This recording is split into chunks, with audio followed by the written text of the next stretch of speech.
Hello, everyone. Thank you for being with me today. You know, anytime that you have a shooting along an interstate, it immediately brings out questions about, is this an individual event, or are we dealing with someone who may have or are about to shoot other people? Well, the good news is this was an individual event. Let me underscore that. And I started out by introducing to you our victim, Kevin Berry. He's 58 years old. He's a truck driver. He was well thought of, and he was also a trainer. He was known to come to work early. He was due to be at work about 3:30 or 4, and at 2:16 we received a 911 call that said a 2017 white Dodge Ram 4x4 was in the turning lanes from the off-ramp of Interstate 4 to US Highway 27, and there's a guy laying beside it dead, and he's got a hole in his head. I'm sorry, he was not dead at the time, but he had a hole in his head. So obviously we respond immediately, and sure enough, this guy is in grave condition. He was not yet deceased at that moment in time. And we started our investigation, and what we determined is Kevin lives in Altamont Springs, and he was westbound on the interstate, and he took the off-ramp in order to go to 27, and almost at the intersection of Highway 27 is the business, the trucking firm he works for. He was very well thought of. We talked to friends and family. They said, hey, he doesn't back down from an event. So if you get up in his face, he will push back. What we also learned from a witness is that there was a road rage with this car, and the first information, the preliminary information we got was it was a dark-colored, small, compact, two-door vehicle with a luggage rack, kind of an older model. This is how great our detectives are. That's the first information and what we released to you. Here's the suspect vehicle. As you can see, it's a small, compact vehicle, but it's 4 doors, and it's not really dark in color. It's silver in color. Could look dark at night, and it doesn't have a luggage rack. This is how good our detectives are. So we start looking at cameras in stores on Highway 27. I am so thankful for our community, our business community, that has cameras in their stores to protect them, because one of the cameras near that intersection showed a conflict. It also recorded sound, and we could hear 2 gunshots. We could also hear people screaming at each other. So our detectives are working all of the cameras from all of the stores, and when you get down toward Haines City, there's red light cameras, and what we're looking for is a small vehicle during this particular time frame, where we were able to identify this vehicle during that particular time frame, as well as 3 other vehicles that probably witnessed the event and just drove around it, because there was a conflict in the turning lanes, and the information that our witness gave us certainly did not correspond with where we found the vehicles when we arrived. But our detectives, in their remarkable fashion, pressed on, and we went to Daniel Hamilton's house. Daniel Hamilton lives in Davenport. He's also 58 years old. He's also a truck driver, and he has an LLC that indicates that he may have a small trucking firm. I don't know if he has any employees or he drives for himself. He's also got a criminal history. In the past, he's had 3 felony arrests, 3 misdemeanor arrests, drug charges, fighting charges, robbery charges, disorderly charges, battery charges, contempt, and forgery. So we're pulling the videos, and sure enough, we follow him to 1134 Westwinds Drive, and we knock on the door. When we knock on the door, we are talking with him, and he is saying, no, I was at home the whole time. No, the car's been at home the whole time. No, I don't know what you're talking about. Well, there's one thing you should know, that anytime a detective asks you a question, he's already got the answer, or she's already got the answer. In this case, Angel Shireman's our lead detective. So she knows, and after he says, no, I don't know what you're talking about, she shows him his vehicle as it is at that intersection at the exact time that the man is shot. Now, in the meantime, Kevin Berry is pronounced legally deceased. They still have him on a respirator waiting to harvest his organs, and we're thankful for the family allowing his organs to live on and save someone else's life. But he is legally deceased. They have not officially unplugged him yet. So we obtain a search warrant for Daniel Hamilton's house. Now we go into Daniel Hamilton's house, and what do we find underneath his pillow? A gun that happens to be missing 3 casings. Now there's 2 live rounds and 3 empty chambers. So what do we find in the garbage can? 3 empty casings. We absolutely anticipate that this gun is going to match the ballistics on the bullet once we're able to retrieve it from our victim's head. The bullet's still in his brain at this time. It's a horrible event.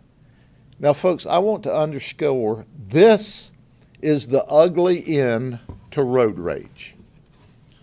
The ugly end to road rage. This man is dead. This man is locked up in jail for second-degree murder at this moment in time because of road rage. Because they had some conflict either on Interstate 4 or on the off-ramp at 2 o'clock in the morning. Listen, there's plenty of road for everybody at 2 o'clock in the morning on Interstate 4. Plenty of road.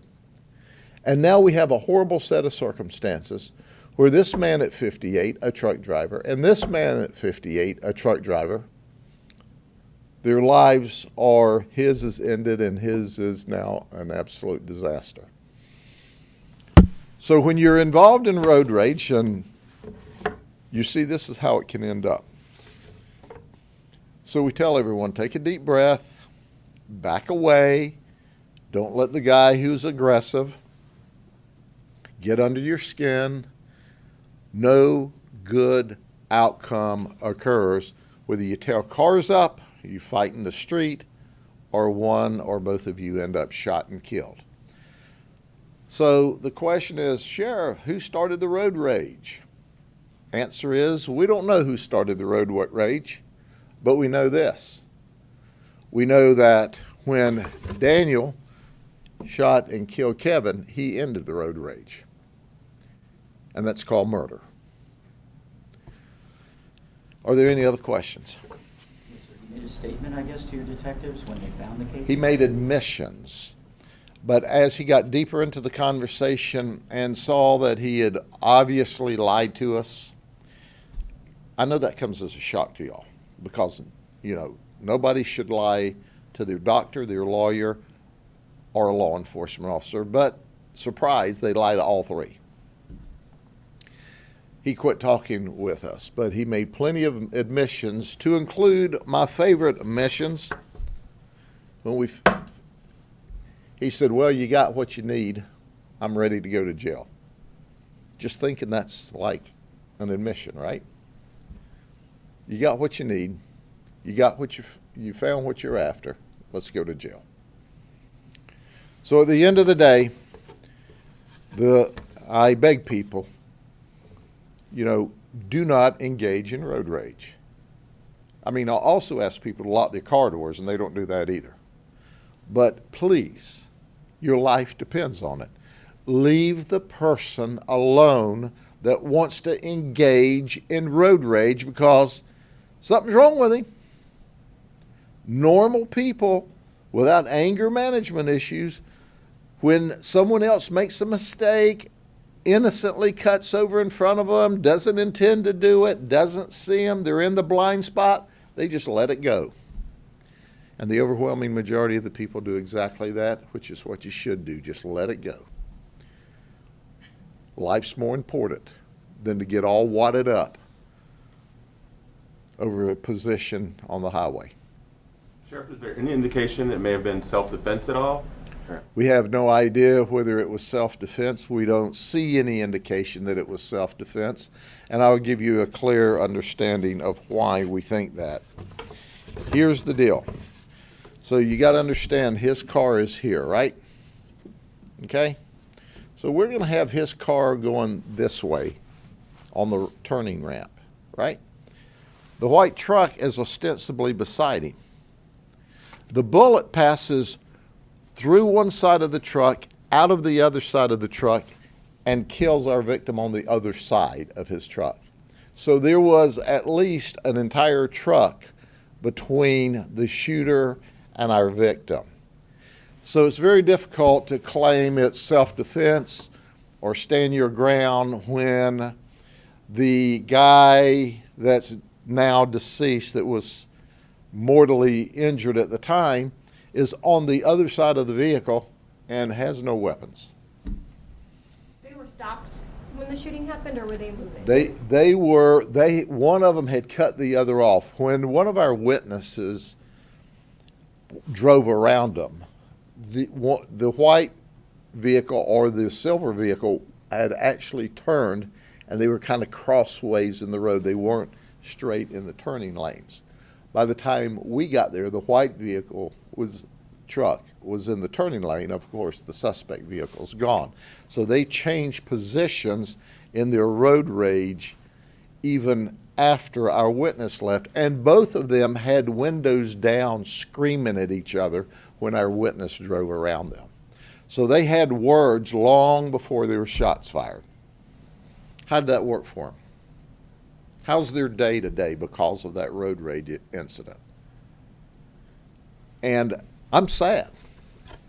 One guy certainly shouldn't be deceased. The other one wouldn't be locked up in the county jail for second-degree murder, tampering with evidence, among other charges. Anything else? Yes, sir. And that Mr. Berry was outside of his vehicle on the driver's side, the bullet you said passed through? The bullet went through the passenger side, through the driver's side, and hit Mr. Berry. So he was down on the ground. Well, they were stopped when the shooting actually happened. Yes, it appears that way. Were you able to speak with any other witnesses, maybe track down those other cars? We're still looking for those witnesses in those other cars. We certainly hope that they will come forward, because we need to talk to them and get their perspective of what occurred. That's very important for us to find the people in the other three vehicles. So look, we've got one man that's legally deceased now, and will be off of the ventilator as soon as they harvest his organs. We got the suspect in jail. We just need your perspective. What did you see, and when did you see it? And where were you, and where were they when you saw it? Sheriff, you kind of touched on it a little bit, but there's an unsolved I-4 road rage shooting being investigated by Plant City Police. They took off on I-4, and there's no businesses there with cameras.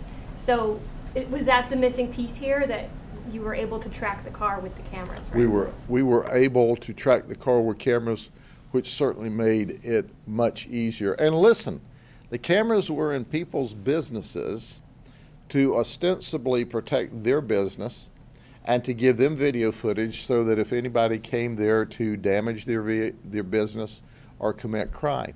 There's a reason crime's at a 51-year low in Polk County. It's because the community, the business community, and law enforcement all works together. And here is another example of the business community working with us with cameras that they purchased that led us directly to this vehicle and this guy's house, and we're appreciative. So that's a good thing. And it's important that our suspect be held accountable for his conduct. with those cameras, Sheriff, get a tag?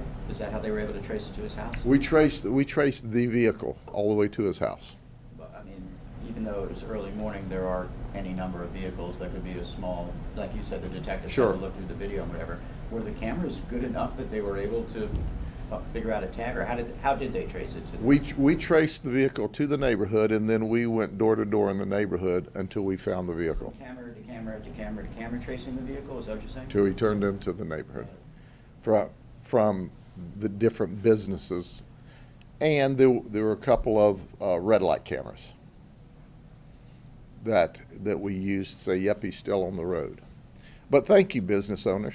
Thank you for caring enough to protect your business and to help us gather evidence to protect your business. But in this case, you solved a murder for us, and we are immensely grateful. Sheriff, I was just wondering, you may not know the exact number off the top of your head, but how many of these road rage incidents have you dealt with so far this year? There's not many of them that end up in murder. There's road rage incidents every day. Every day. What do you say to the community that's like, there's no telling how long this road rage was going on I-4 before they pulled off. If somebody sees something like that and the road rage going on, what does the community do for you? You know, I think that's the best example that I can give you is if you see something or hear something, say something. You can be saving someone's life. So you're exactly right. We don't know if this road rage incident started on the interstate, started once they were exiting, because both of them had a need to exit to 27. One was going south to Davenport to his home. The other one was going north to his place of work. So did it happen on the interstate or just on the ramp? Have no idea. But once again, you get angry, you get mad, you do things like this, people die.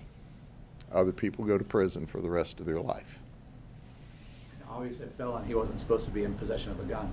Well, of course not. If he was convicted of those were arrests. I haven't checked on the convictions. Okay, anything else? Thank you very much. Be safe.